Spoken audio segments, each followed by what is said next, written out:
fully webbed toad, the intrepid swimmer. No, I'm not talking about Michael Phelps. On this glorious spring day, we're on the search for map turtles. The problem is I don't know if it's been real enough for a long enough period of time to see one of the oddest turtles in North America.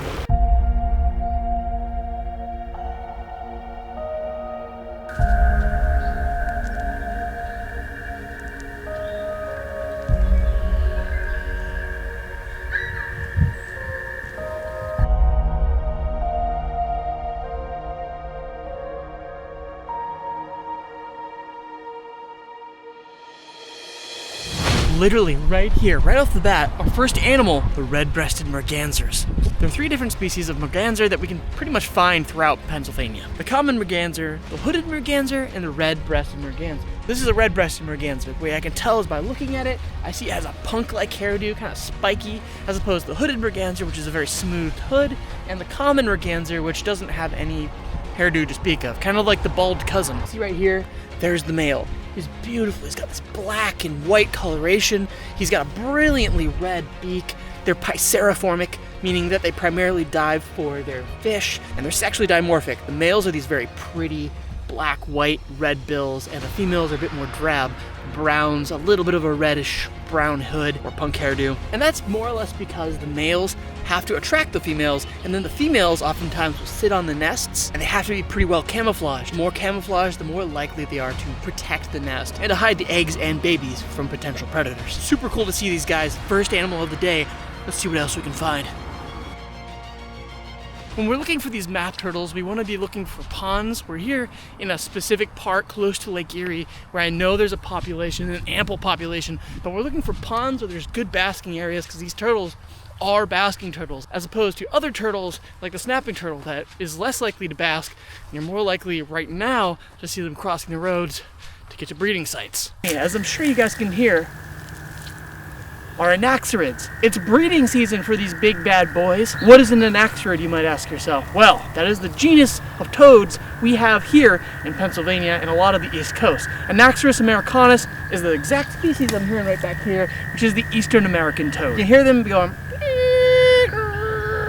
I don't do it as well as they do, obviously. But that call is the males calling in the females saying, hey, let's make babies. They'll pretty much lay their eggs anywhere from puddles to vernal pools to marshlands, ponds, rivers, streams, whatever. They will literally lay their eggs anywhere. Behind me is a small wetland that I can hear them currently calling. And it doesn't really take long for those eggs to develop, become tadpoles, go from tadpole to adult stage. In fact, it might not take more than a few months. What's really cool is that I can actually hear gray tree frogs. Gray tree frogs are hylids, which are true tree frogs that you can find in wetlands like these, and they lay their eggs and breed in ponds and wetlands like these.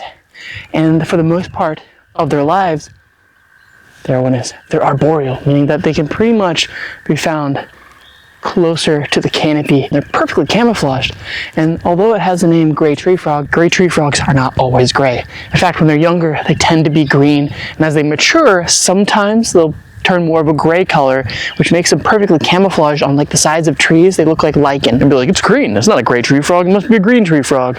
Nope, still a gray tree frog. I'm gonna go up to the water and just see what I can see. Let's go. I'm looking along the edge right here to see if I can find any toads.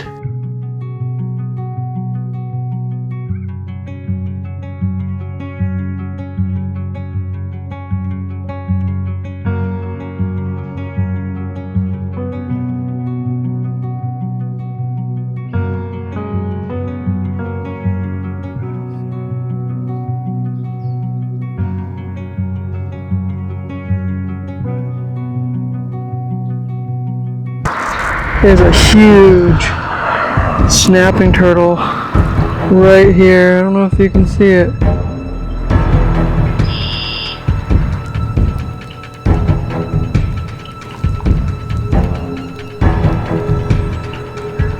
For those coots over there. Holy crap, look at that thing.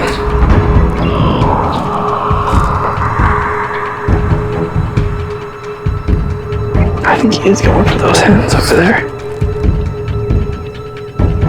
Oh, he is. 100% he is.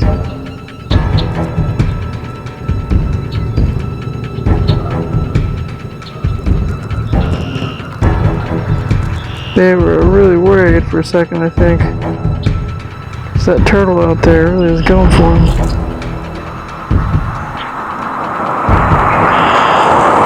He's moved right past him. That was close. Holy cow.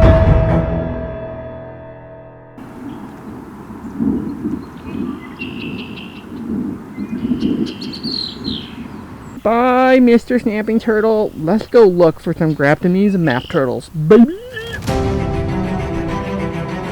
Right in front of us, here is a killdeer sitting on its nest. Came from the call or cry that they get, which is killdeer, killdeer. They tend to lay their eggs without really making much of a nest, and they'll put them out in these fields or in rocky areas, and the eggs blend in perfectly. Where they lay their eggs can cause a lot of issues because they're oftentimes in mowed fields or gravel areas where cars are consistently moving. If she feels like there's something threatening the nest or threatening her young, she'll fly off and then tumble on the ground.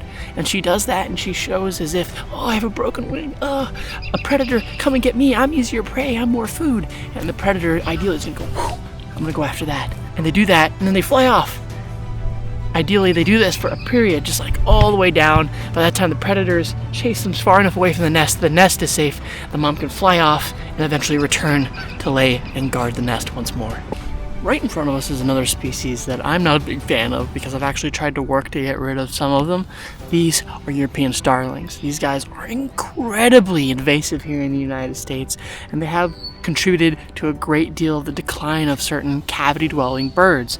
They compete for habitat with kestrels, for woodpeckers and other species, but they'll chase them off. They're incredibly territorial. A little bit of a frustrating bird to look at, but still, nonetheless, another really cool species here. Water, you should be able to see there's like little divots, craters, effectively darker spots under the sand. That's from the fish. Those are called redds, R-E-D-D-S, and you see that a lot with salmonids, trouts. We also see them with some panfish species. And sometimes you'll look down and you'll see either bass or you'll see bluegill, and they kind of just sit in there. And basically that's where they will oftentimes lay their eggs so their eggs don't get shot downstream. God, please help us find these turtles. Guys, look! Poop from a goose. We got ourselves some northern map turtles, Graptemys geographica. Right over there is a big old log covered in map turtles.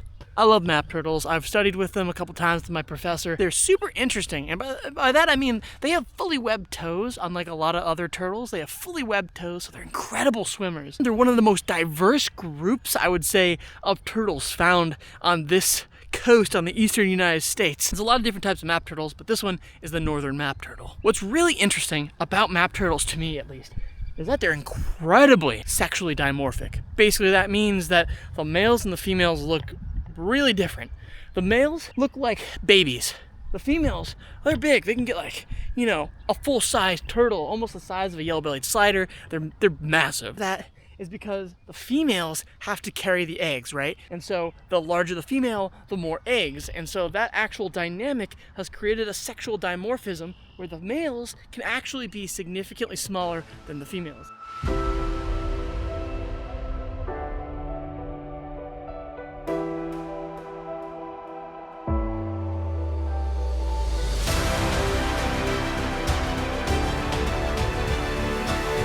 What a great end to an amazing day. Thanks guys for watching. As always, if you like this video, hit that like button and subscribe, and keep it real, keep it wild. And I'll see you in my next adventures here on Real Wild Adventure.